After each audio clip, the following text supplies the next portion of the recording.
again, and welcome to the Author Roundup. This special segment of the Book Connection show showcases emerging indie authors who join us for a discussion of their newly published books. Join us for a conversation with our next guest author.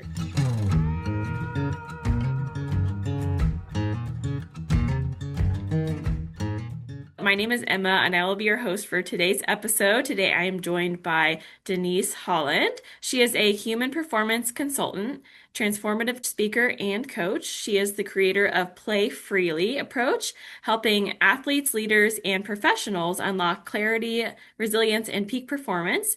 Denise's work is changing the way we think about performance on and off the field.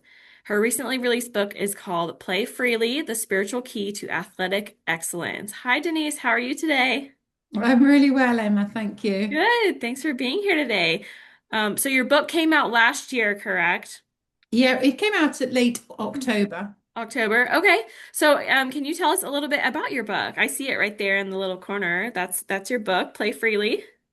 Yeah, so Play Freely is really about helping people to rediscover that innate intelligence that's inside of them that always allowed them to adapt and learn and play, really, that's already there, born within them, without the constant self-doubt, pressure, feeling pressured, stress, things like that. Okay. And so your book kind of like challenges the idea that better performance comes from pushing harder. What first led you to that question, that to question that traditional approach, I guess? Yeah, I mean, it's a really good question, Emma. And as a national coach, I took the role as national coach for Scotland, and I had no previous experience of being a national coach, but I knew that role was right for me. And when I stepped into that role, I was very curious about what then occurred to me, what appeared in my mind. Mhm. And it felt very natural and it felt very fluid. And it reminded me of when I was an athlete at the World Championships, that, sometimes we feel like we're in the zone and it's all fluid and optimal. And other times we feel really tense. Mm. And so I really wanted to know, well, what's that about? And for the last 13 years, since my, if you like, epiphany about the human experience, I've just really delved into that to find out what is that all about and how can we leverage it. Hmm. And what sport did you play? So I played netball Okay. which is a Commonwealth Games sport, but now of course traditionally a Commonwealth Games sport, but now of course it's played by many countries around the world. Very cool. And so, so what inspired the idea for your book and for writing a book like this? Yeah, the idea really came out of my own story in as much as, one minute I was the national coach for Scotland, going to the Commonwealth Games in Glasgow 2014, and, to remain completely professional, the next minute, we had decided to part company. So 18 months out for the Commonwealth Games, having put in 4.5 years of traveling from London to Glasgow every week, 65-hour weeks, just to give you some context. Hmm. When I was found myself out of that role prematurely, if you like, it was really painful, and I I felt that there was no tool or technique from 30 years involved in performance Hmm. sport that could help me. I'd been in tough pressure situations before, but there was nothing there that could help me. And Hmm. literally, I came across a book called Clarity, which led me to another book called Inside Out Revolution by Michael Neal. And somewhere and I write about this in the book, about having this human insight, this experience of insight that completely transformed the way I thought experience worked. And it helped Hmm. me to realize that, oh, Denise, you're making this up. You don't have to feel like this. Hmm. And I saw the truth of it. Like, I went from being victim to freedom Hmm. in one thought. Like, I Wow. knew the truth of it. And I knew, Yeah. oh, do we really just make up our own realities? And our consciousness brings it to life in our sensory system? Yes, it does. Mm-hmm. So that inspired me, and I thought, wow, 30 years of tools and techniques of using all of those affirmations and mental skills to change my psychology. And all along, there was something better, something that explained my experience, and that if I'd known, I it would have just fallen away. Mm-hmm. So if it happened to me, then it could happen to anybody. So, Mm-hmm. because I'm not special, I'm just, I was a national coach, an athlete, a woman, Mm-hmm. a parent, a mother. And so I just decided, I had this calling, if you like. No, if it happened to me, it could happen to everybody. And I can, I can help other people to get the same insight. Mm-hmm.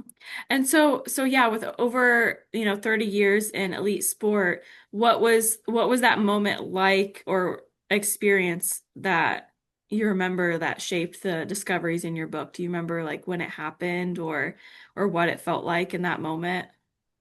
The moment I had the insight. Yeah. Yeah, well, I do remember it like it was yesterday. So my young children at the time were only 10 and 8, and no, actually they were a bit older than that.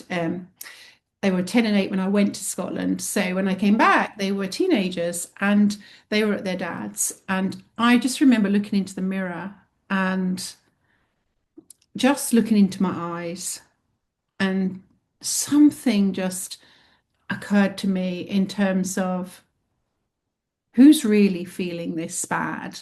Like, is it me? Do I have to feel this bad? And then I realized, I don't know where it came from. It just was wisdom just came in. Mm-hmm. And I realized that, oh no, it's just a misunderstanding, Denise. It's not coming from outside. Your entire reality is an inside job. Mm-hmm. And when I saw that, I just cried. I literally just cried. And I basically laughed and cried all weekend because I felt like I had a secret, just like a little child, and I didn't know what to do with it. Mm-hmm.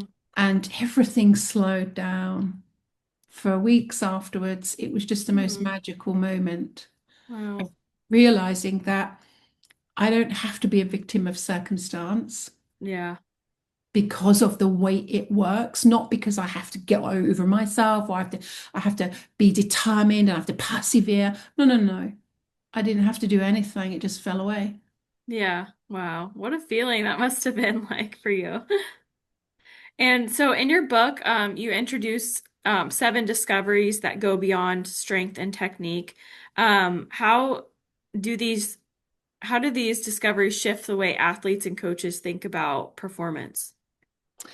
Yeah, I called them discoveries because there are no techniques. First of all, I Hmm. had 7 pillars, but actually, I don't want people to start to apply 7 pillars to their performance because it's not about that. So Mm. it's really about getting the insight for yourself. Okay. So if we took pressure, for instance, really understanding where does pressure come from, Hmm. and to really see that it is just a just a misunderstanding about where our experience comes from. Pressure Yeah. is an inside job. It isn't coming from outside, but it's also very much connected to what have you got on it? What are you afraid of? And that's when you start to entertain thoughts which really don't serve you. And the biggest thing in that chapter is very much about where are you performing from, security or insecurity. Mm. And if you believe that your identity is on the line every time you perform, that is going to make the body tight.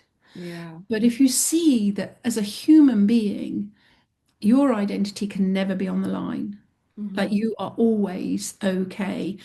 As a human being, you are an amazing genius, you are an amazing piece of creation. And that Hmm. will always be the case no matter what you achieve. Right. Yeah. And so I help athletes and coaches to come from a place of neutrality, come from a place of these amazing qualities that we have when we're born, compassion and resilience and creativity and love and joy.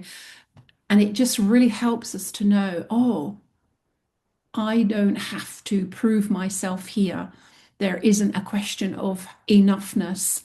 If I Hmm. put that to the side, I can actually come from a place of exploration, and then I'm completely okay. And now I'm exploring what's possible through my body and mind. And when athletes come from, if you like, the wholeness and the security of that, their results just, they're off the chart. Mm-hmm. And so, yeah, so bringing up identity, that's a big part of your book, Play Freely. How does an athlete's sense of self-impact performance, especially in high stake environments? Yeah, in terms when I as a player, I always felt that I if I made mistakes, I would be letting the team down. It's very common. Yeah. And I didn't see that I didn't have to prove myself, that I was enough as a human being.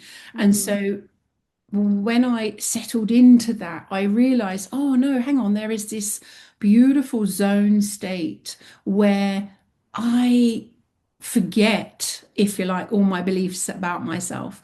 Mm-hmm. And this creative potential just flows. It's a bit like a river, it just flows through me.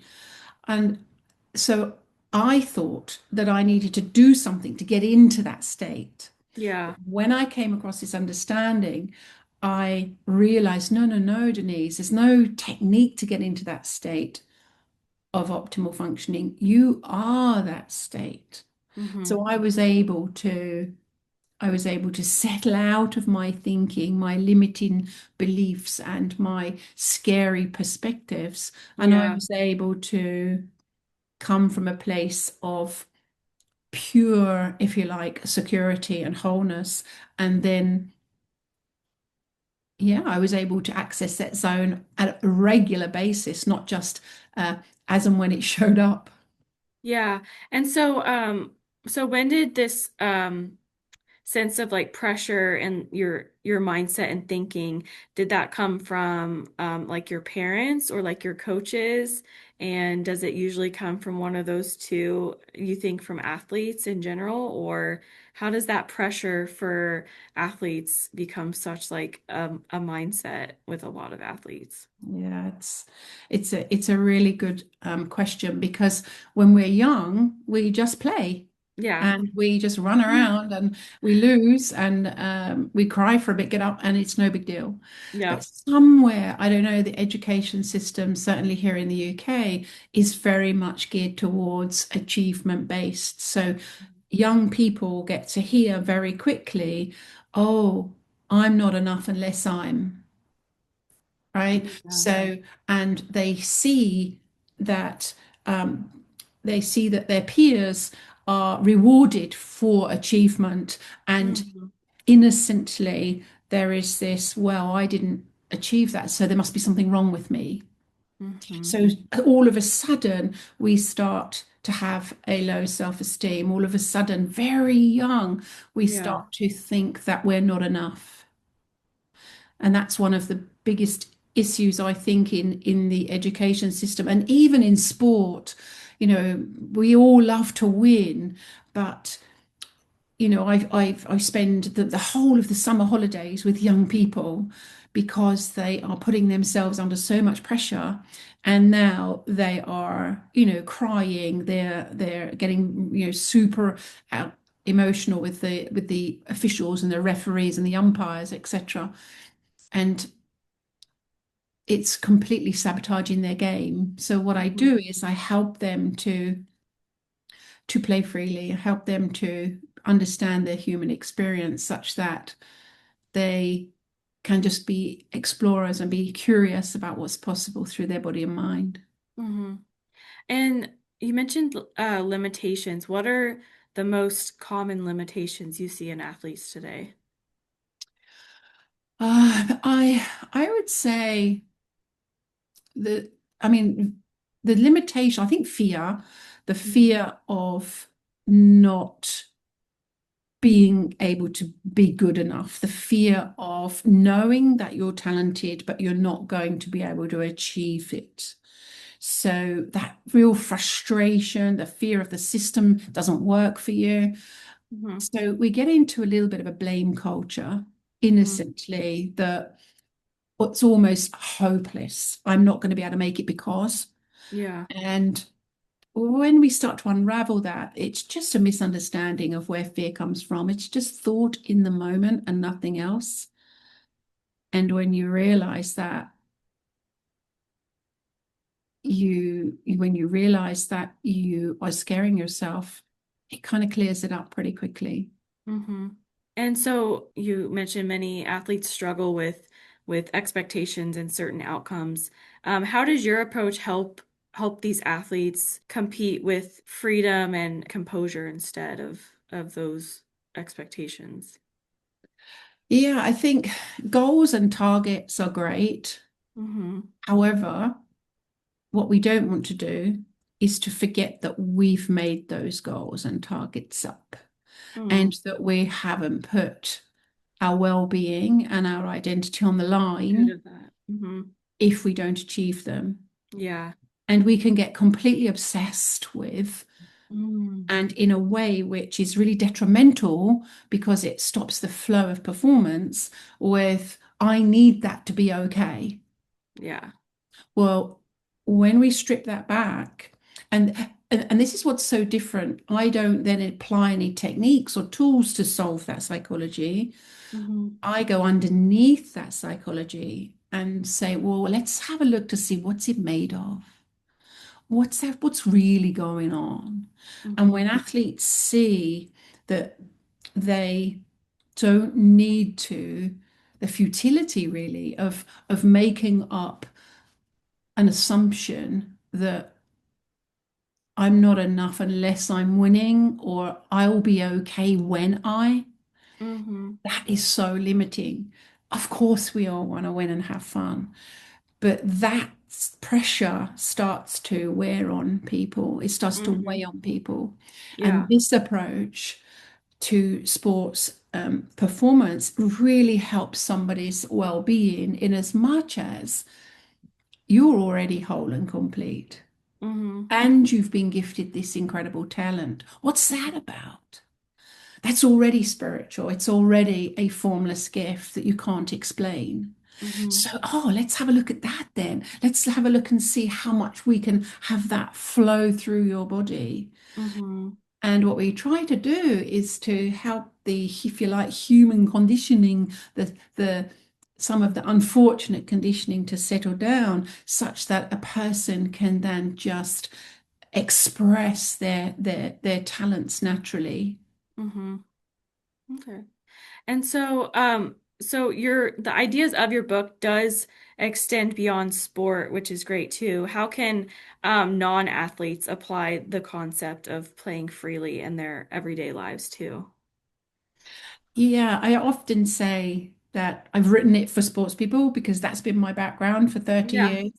But actually, it's for everybody who's Yeah. human because we're Love talking that. about the human experience. So, but Yeah. I do tune in very much into parenting an elite athlete and what parents go through, really not knowing how to support their child. And I Yeah. help them to see the wisdom in their children. When Hmm. I first saw that my children have wisdom too, that they have that incredible innate intelligence to live life in them too. I was like, oh, so it's not on me. Hmm. And so I stopped, if you like, inflicting my beliefs and my expectations onto my children. And Right. I stepped back and let the seeds grow. And I Hmm. just surrounded them with love and compassion, even though I perhaps didn't agree with some of their choices. I was Hmm. much more able to be free about Yeah. being a parent and just nurturing their expression. Hmm.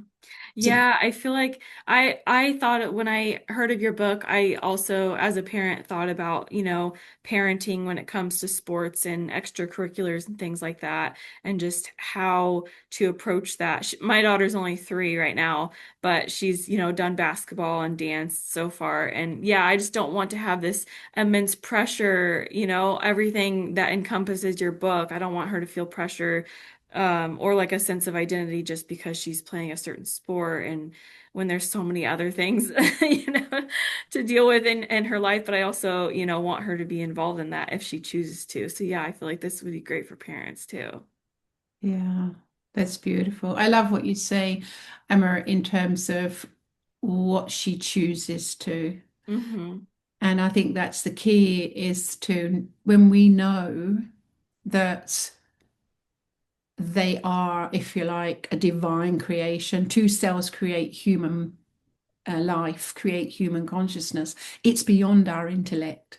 Hmm. So if we start to look at life like that, and I think one of the chapters is called parenting a human first and then your child. So really see the amazingness of human life first in your child, and it will help you, and it will help you to trust that they have everything they need Hmm. Yeah, very already inside of yeah. them. I also thought of you know, people that aren't athletes now, but were athletes at some point in their life. Like people that maybe were like really good athletes in high school and that was like their, like their peak they felt like, but then, maybe they didn't go into professional sports and, like they thought that was their identity. And then, after high school, they just have like a normal life, but they never felt like they achieved the amount of praise and high excellence they did as an athlete. I feel like this book would be good for people like that too because they felt like their whole identity was that sport and people loved them for that, but then when they couldn't do it professionally they felt like their self-worth was gone. Does that make sense? Oh, yeah, absolutely. It makes total sense. Yeah. There is a chapter in the book about retirement, if you like, Oh, okay. from elite sport, and it's the same sort of thing in Yeah. terms of, not everybody can go on to be a professional athlete, Yeah. and however, what the stories we tell ourselves about what that means Hmm. and will define us. So, but if we see that, no, no, no, hang on, we're just making that up, we're just Yeah. creating that in the mind, that's not a truth. Okay, it's a story. Then Hmm. what we can do is we can then see, there's a connection between this incredible universal intelligence that gives us those gifts Hmm. and we can start to see that everywhere in our lives, not just Hmm. when we were at high school and we were at the top of our game, but we can see that now in our business lives, in Yeah. our Yeah. educational and our parenting. We can see that still showing up, and Hmm. then um, it it really just helps us to appreciate what we've got going for us as human life. Yeah, that's true. Yeah. So was there a story or example in your book that felt especially important or personal for you to share? Certainly, my chapter of um, when my husband and I split up, that was I mean, people don't always stay together Hmm. and for life, as it were, culturally, Hmm. very much more these days. And my marriage didn't work out with my husband. Hmm. But what came of us is, I would say, is I think, love each other more now than we've ever loved each other in terms of this respect we have for each other. We brought the children up together, Hmm. but living in separate houses. Hmm. And my ex-husband's just got married, and I have nothing but love and compassion for his new wife. We before that, just going back, we wanted to give thanks for our time we did have together. Hmm. Um, and we even had a divorce party. We took the children to Canada. We had this amazing holiday when Liddy Hmm. left university, and we just gave thanks for our time together and for our lives and for Yeah. the love and respect that we have for each other. So this understanding allowed that to happen. There is Hmm. no way we would have been like that Hmm. had I not come across this understanding of the mind? And that had a massive effect on my ex-husband Nigel. And he really didn't do any of the work on here, but he could feel it from me. You. So Yeah. I came from a different place, and that allowed us to have the best relationship ever. Oh, that's wonderful. And so so you do have personal stories in your book. How did you go about writing your book as far as sharing, personal experiences and then all of the knowledge you have? How did you go about like laying that out in your book for readers to journey through reading your book? Yes, so I this is actually the third book. They say you write a book before the book, and I went on to a Hay House community writing group for two Oh, nice. years. And before then, I had a book called Gold, but it didn't actually make it. And then I had another book called U-Turn, Y-O-U, Turn, 180 degrees in the opposite direction, and that didn't make it either. So when I came to writing Play Freely, I was really called to write this book. Hmm. And I was very thankful, and I really felt it in my heart. I was thankful that the message of this book had chosen me to write it. Like, I really felt that I was the person to write this message. Hmm. And so I sought out one of the best, if you like, developmental editors, and who is I think was a psychologist, and Hmm. Dr. Linda Pettit, and she was able to help me to structure the book such that we bridged, if you like, we allowed helped people to cross the spiritual bridge into the formless energy of life, and to be able to do that without apology for it being esoteric or spiritual. We wanted to make it really scientific and really practical, and that Hmm. is what I think we did. So she Okay. really helped me to get a really good outline and to Hmm. make it very simple to understand. And I'll give you a quick example. I mean, our hearts are beating, uh, my lunch is digesting. I'm not doing that. My, hair's growing, my nails are growing. Hmm. I've just been to the gym, my body's recovering. I'm not doing that. There is an intelligence that's already at play all the time. Hmm. And it just is so helpful to get curious and to have some fun with, well, who am I? What am I? And how can I get really acquainted with this source that is allowing me to have this lived experience? Hmm. And so, so when did you start writing your book, and how long did it take you to finish this book? I think it's about 5 years, to be honest, because I had my epiphany, if you like, in Hmm. January of 2013. Hmm. And so I have had the experiences of all of the insights and continue to have those, of course. Hmm.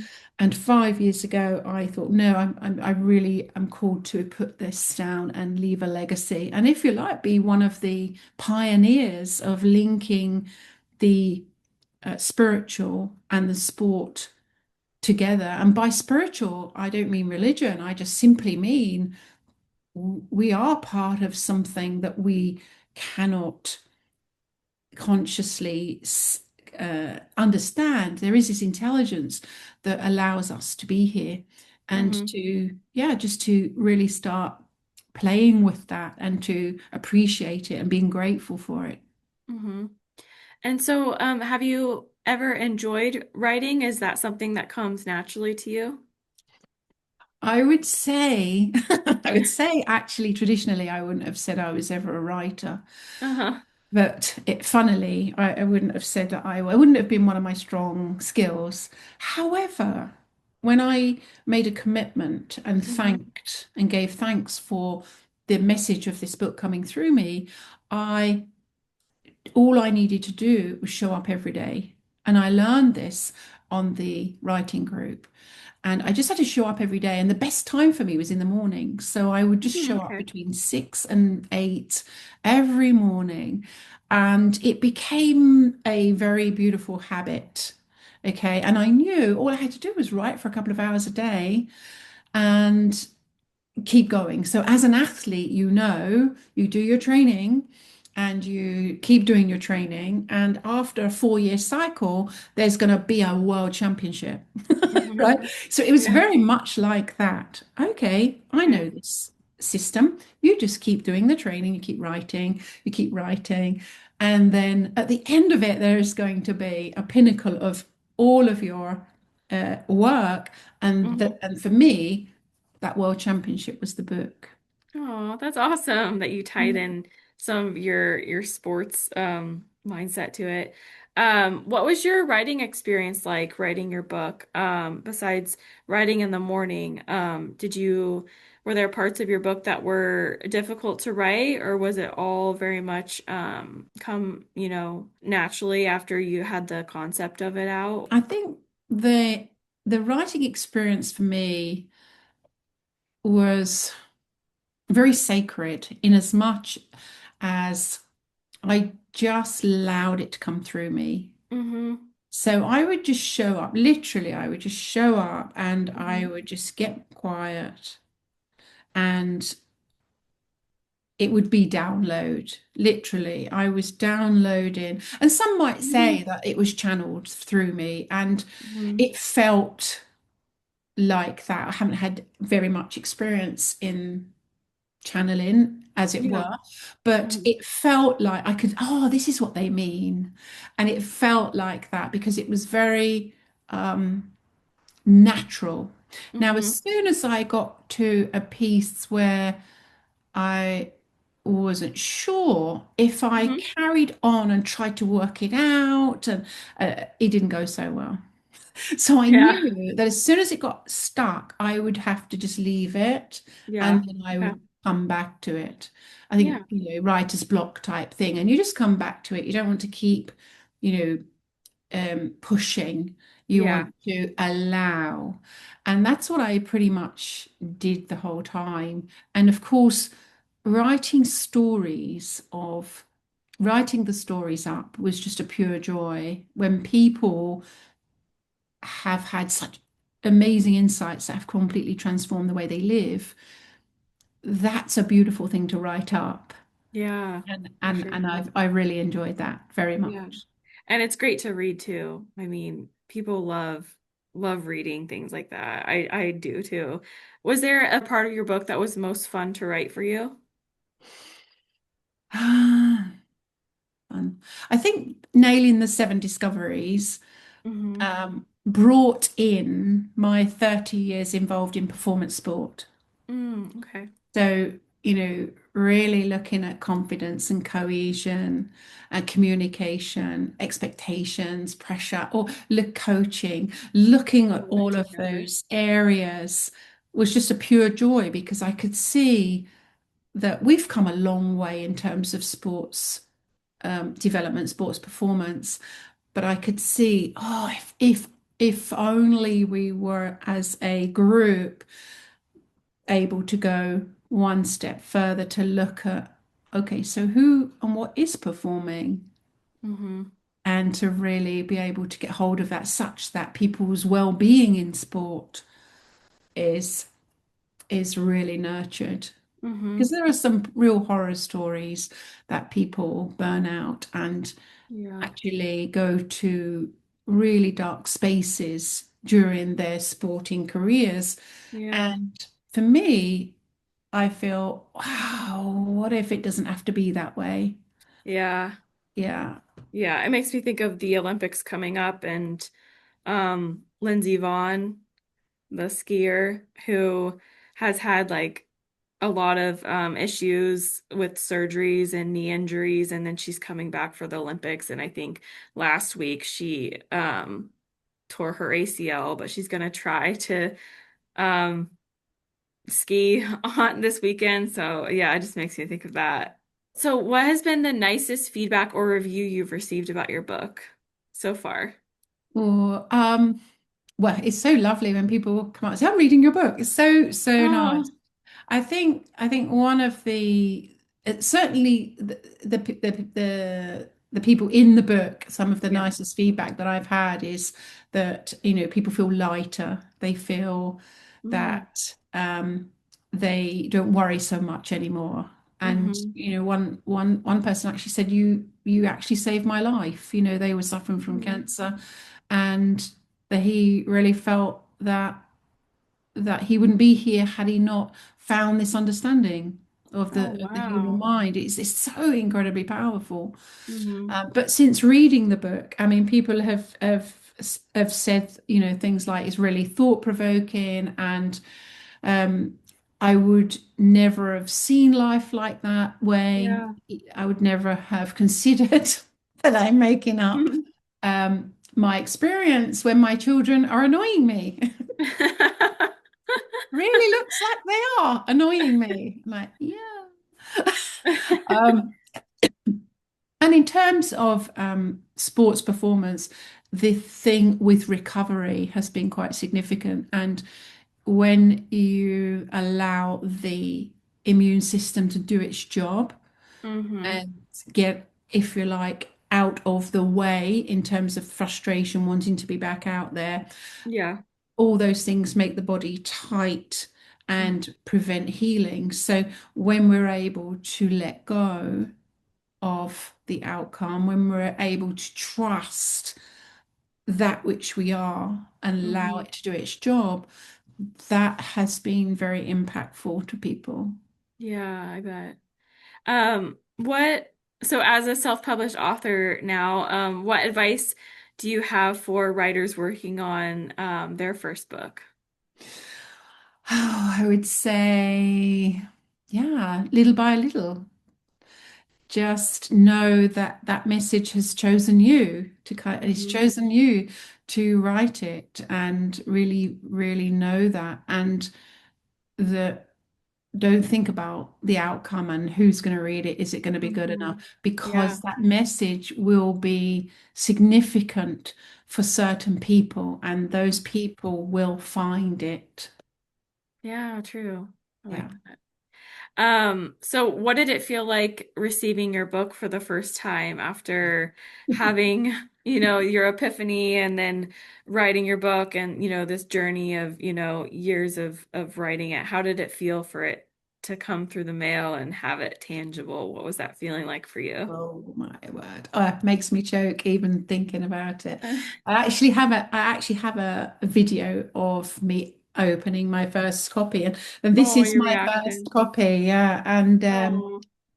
uh unbelievable feeling. Unbelievable feeling, because you never ever you don't dare to think of it in your hand, although the advice is, design the cover, cover it another book up and feel it, but it is a long process, and the editing is as much again Hmm. to As writing it. it is as much again, and you just stay with it every moment, and then you just get this in your hand, and you just can't, just keep touching it, and I love it, and I love the cover. It was designed by Tim Dawson from Zoo Design. He did a fantastic job, and Barbara Press helped me to get it across the line, and I'm really grateful to them. Yay. And so, do you have any personal or professional book goals for this year? Well, my personal goal, I suppose, is just to continue to live in a grounded way as best I can. Mm-hmm. So to keep learning about human consciousness, and to continue to be grateful for every living minute that I Mm-hmm. get, Mm-hmm. and to share it with whoever will listen. And so professionally, I really want to speak more. And it's so interesting because my Achilles heel would be public speaking. Mm-hmm. And I used to hate it. Like Really? You're really, so good at it. really hate it.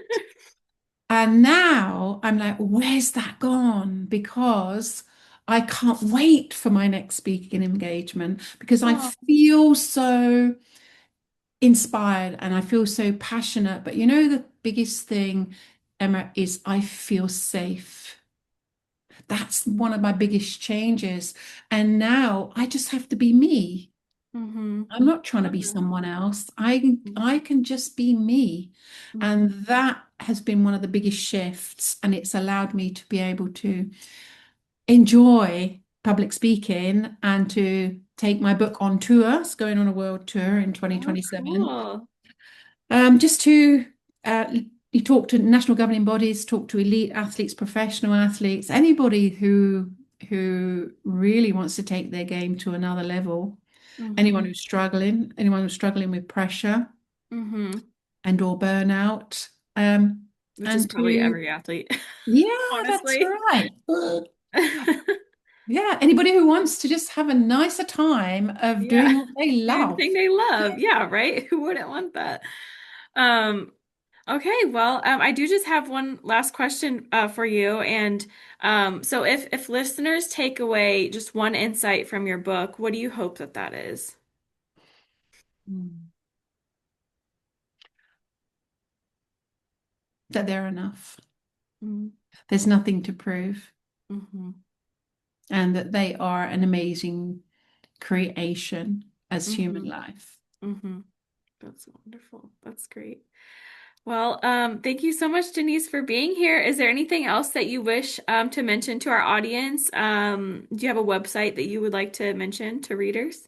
Yeah, so if you want to, you can email me on Denise at playfreely.co.uk or info@deniseholland.org. And my website is www.playfreely.co.uk. And I have a previous website which has got lots of things on it still, and that's www.deniseholland.org.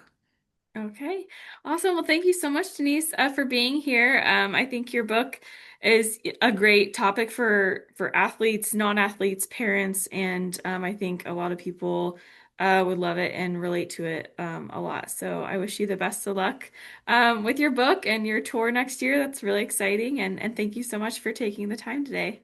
Thank you so much, Emma. Yeah, of course. And if you listening would like to pick up Denise's book, you can go to balboapress.com and purchase it through our online bookstore. It's also available on Amazon, Barnes& and Noble. And if you do purchase it, leave a really nice review for Denise and also go to her website and check out more information. Thank you so much for listening, and I'll see you next time.